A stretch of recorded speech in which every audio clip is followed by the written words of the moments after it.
Alors, bonjour à tous. Ici, j'ai choisi comme cible Messier 1 avec le Goto. J'ai fait M1 et je me suis dirigé dessus.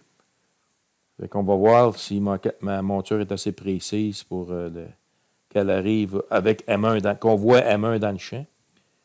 Ici, il est en train de faire une image et on voit M1 n'est pas dans le champ. C'est possible qu'il y ait de la difficulté à faire le plate solving. On va vous montrer un truc, comment réussir à faire le plate solving si jamais il ne réussit pas à le trouver avec l'astrométrie. Vous pouvez toujours essayer. Là, on voit que c'est quand même long. Je vais suspendre l'astrométrie dans MaximDL. Puis vous avez la possibilité d'aller cliquer sur Search Sky Online ici. Si vous êtes branché sur Internet, vous devriez être capable d'aller le chercher. Sinon, je vais vous montrer un autre truc. Ça, c'est l'image que vous pointez présentement avec votre télescope. On n'a pas réussi à faire la calibration astrométrique. On va le réessayer. Je vois avec les données que j'ai ici. Normalement, ça ne prend pas tellement de temps à faire la calibration astrométrique. Ça prend quelques secondes, peut-être 20 secondes. Mais là, il ne réussit pas à le faire. Et supposons que vous n'avez pas d'Internet, vous n'êtes pas capable d'aller sur Search Online, mais vous avez un téléphone cellulaire que vous seriez capable de vous brancher sur un site avec un furteur comme Google Chrome. Bien, voici ce que vous pouvez faire. J'arrête ici le plate solving dans Maxim parce qu'il ne réussit pas à le faire. J'ai mon image, je vais aller la sauvegarder dans, je vais lui donner un nom, je vais l'appeler test. Bon, il y avait déjà un test qui s'appelait, une image s'appelait comme test. Je vais simplement l'écraser. Bon, maintenant, je vais aller sur Internet. Je vais aller sur le site nova.astrometrie.net et je vais aller téléverser mon image. Vous cliquez sur Upload ici et on vous demande de sélectionner une image, de choisir un fichier. Vous pouvez mettre votre image en JPEG, en GIF, en PNG ou en FITS. Bien souvent, on n'a aucune information. On a simplement une photo d'un champ de ciel. On n'a aucune information sur les données du centre de l'image ou même l'échantillonnage.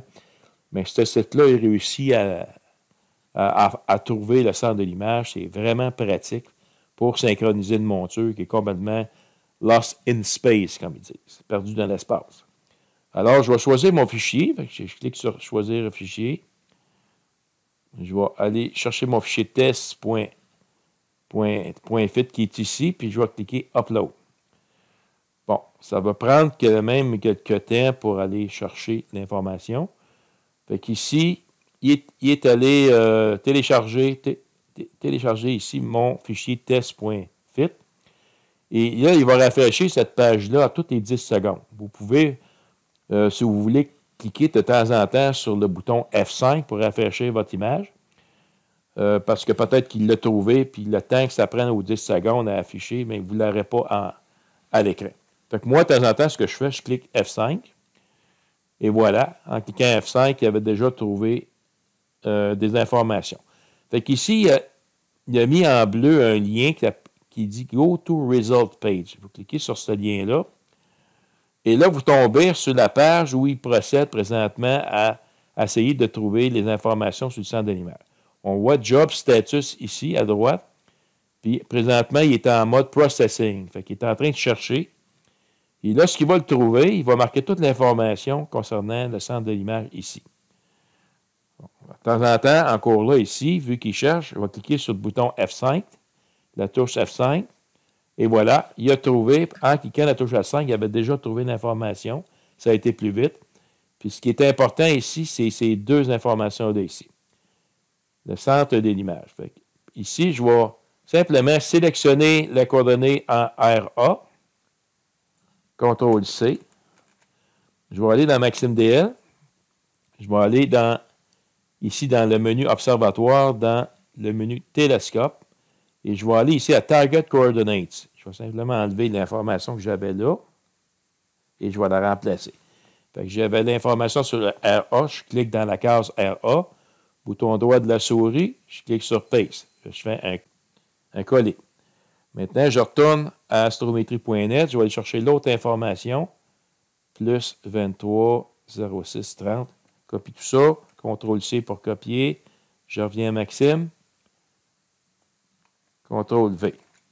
Bon, vous n'êtes pas obligé de rentrer les minutes, les H, M, S ou les degrés, minutes, secondes. Vous savez simplement rentrer comme 9h30, 28. Vous pourriez marquer 09, espace 30 pour 30, espace 28 ou plus 23. C'est un négatif, si vous êtes en dessous de l'équateur. À ce moment-là, ce sera moins 23. Vous mettez le chiffre moins. Le signe est important. Et un espace 06, espace 30. Vous n'avez pas besoin de marquer les degrés, minutes, secondes. Maintenant, vous cliquez le bouton Sync. Bon, par défaut, vous avez rentré des coordonnées dans Target Coordinates. Lui, il est déjà mis une sélection dans cette case-là. Parce qu'on marque ici, Synchronize Telescope with cette coordonnée-là. Fait que vous voyez, 9h30, 29, c'est ici. Ça, c'est la coordonnée ascension droite et déclinaison 23, 06, 31. C'est ici. Il a arrondi. Fait que vous cliquez OK. Fait que là, vous venez de synchroniser votre monture sur ces coordonnées-là. Maintenant, je vais à nouveau dans le catalogue, je vais cliquer sur Messier 1 et je vais faire un Go To et je vais cliquer ici Zoom To ou si je veux, je peux aller directement cliquer sur Zoom, c'est la même chose. Je clique sur Zoom To. Bon, là, il va faire une photo.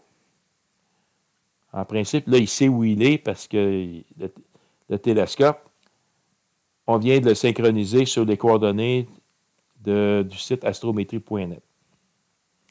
Bon, là, il va préparer, il a fait un délai, il va exposer. On voit ici, il expose 10 secondes en Benning 3, filtre luminance.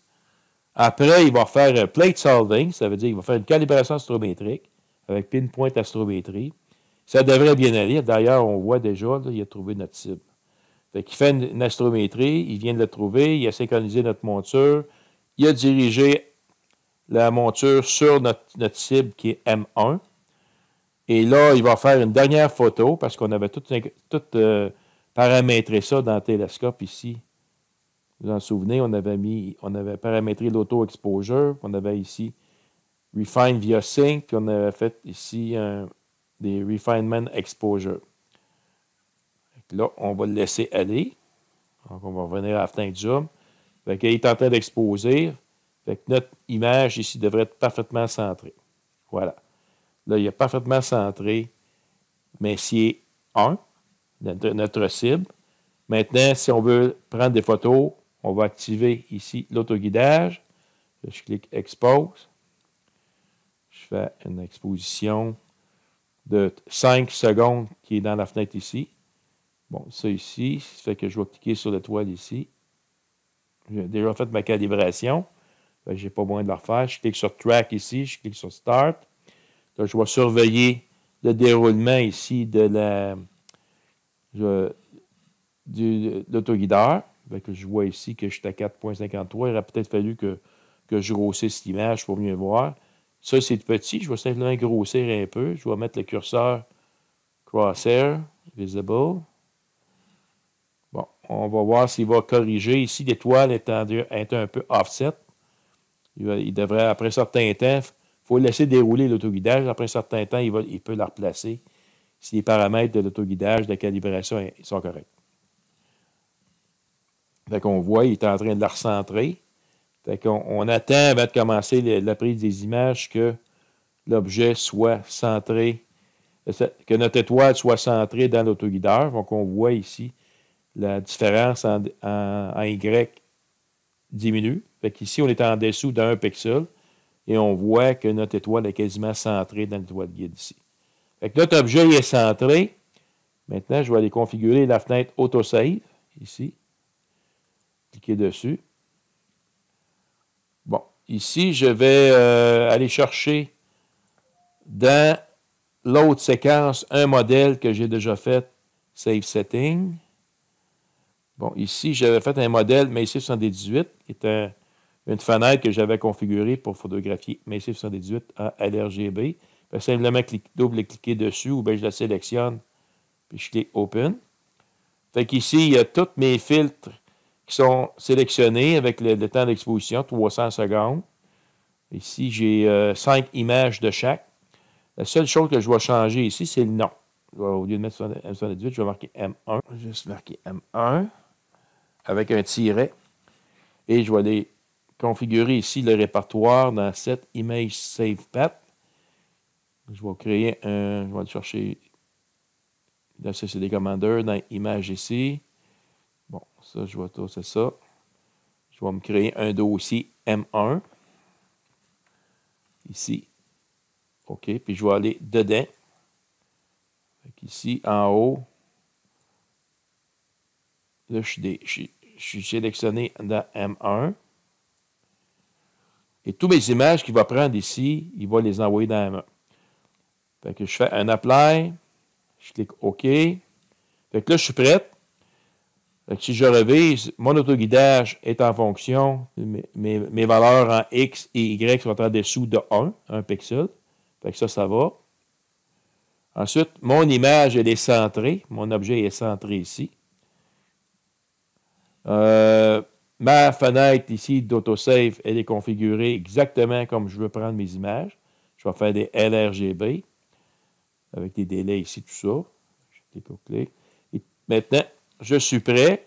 Ce que j'ai à faire, c'est simplement, je clique le bouton Start et c'est parti. Et vous allez avoir toute l'information ici sur le déroulement de votre prise d'image avec la caméra principale. Et ici, vous allez avoir le déroulement dans l'autoguideur.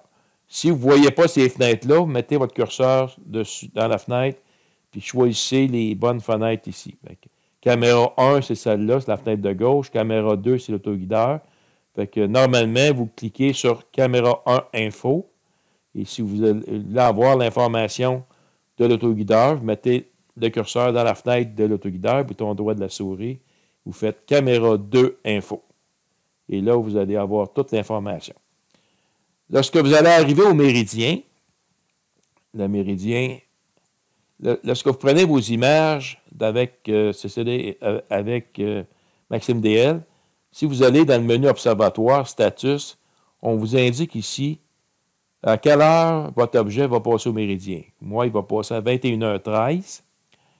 À ce moment-là, l'objet va être sur le bord de passer au méridien. Vous avez la possibilité d'arrêter l'autoguidage, de faire un nouveau GoTo pour que l'objet puisse passer à l'autre bord du méridien. Puis là, vous reprenez votre procédure habituelle, c'est-à-dire vous centrez votre cible, vous partez l'autoguidage et vous continuez avec Autosave à prendre votre série d'images de l'autre côté du méridien. On pourra le faire éventuellement lorsqu'on est rendu là. Pour l'instant, je vais laisser la prise de la photo et je vais revenir un petit peu plus tard lorsqu'il va être en train de passer l'autre bord du méridien. Alors ici, on voit que notre objet, Messier 1, approche du méridien. C'est la petite ligne bleue qu'on voit dans l'image ici. Ici, on va voir ici dans le status de la fenêtre observatoire. On va atteindre le méridien dans 7 minutes, à peu près 8 minutes, à 21h13. Quelques minutes seulement. Fait que vous avez plusieurs possibilités à faire. Vous pouvez directement cesser la prise d'image et procéder à... Vous faites la même chose, c'est-à-dire que vous allez ici dans le catalogue, vous faites M1, vous sélectionnez, faites un GoTo, vous arrêtez tout ça, l'autoguidage et tout ça.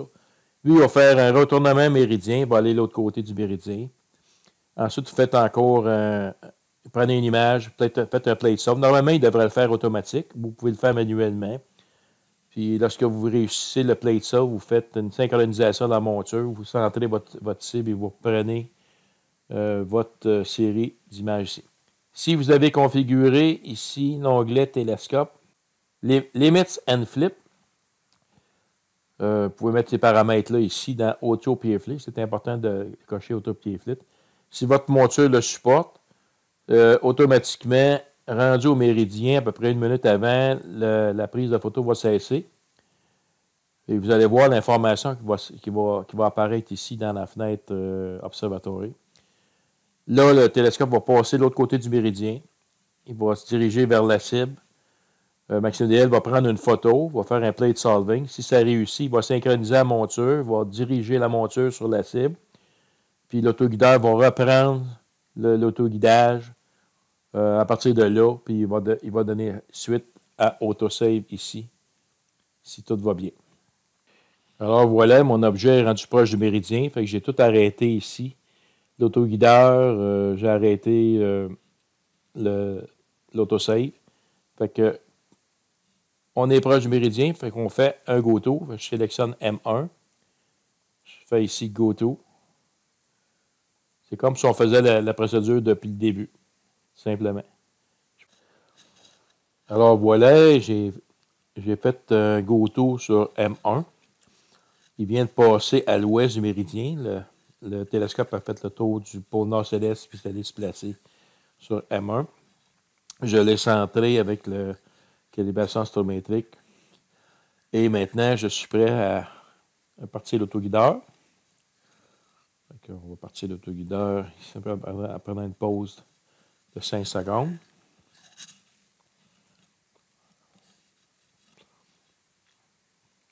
Là, je vais aller chercher une étoile. Pas saturée, assez brillante, mais pas saturée. Je clique dessus. Je clique sur Track. Là, ça va prendre un petit peu de temps pour que l'étoile se stabilise.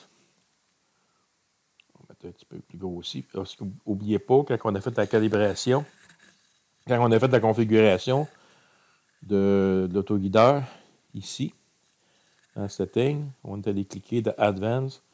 On a mis ça ici sur Adaptative. Quand on met ça sur Adaptative, ce que c'est qu'il fait?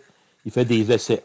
Ça veut dire qu'il va envoyer ici des impulsions dans un sens. On voit que ça dépasse de loin un pixel. Mais il va déterminer de quel côté il va mettre les impulsions électriques étant donné qu'il traverse le méridien. Puis quand on traverse le méridien, les images sont inversées, sont à l'envers. On va voir lorsqu'on va faire les alignements des images que ça va tout être redressé, pareil, même si c'est inversé de l'autre côté du méridien. Fait qu'idéal, on prend une série d'images du côté Est, on traverse le méridien, puis on en prend du côté Ouest. On accumule tout ça, puis on va traiter ça éventuellement en temps et lieu. Alors voilà, j'ai repris l'autoguidage dans Maxime DL du côté ouest du méridien. Ici, c'est ma ligne bleue, c'est ma ligne méridien. On voit que l'objet est situé à droite, donc à l'ouest du méridien. Mon objet est centré. Mon autoguideur, les axes X et Y sont tous en bas de 1 pixel. Et j'ai reconfiguré ma fenêtre autosave ici. La seule chose que j'ai faite de plus, c'est que j'ai mis un autre signe moins pour différencier les images avant et celles d'après le méridien.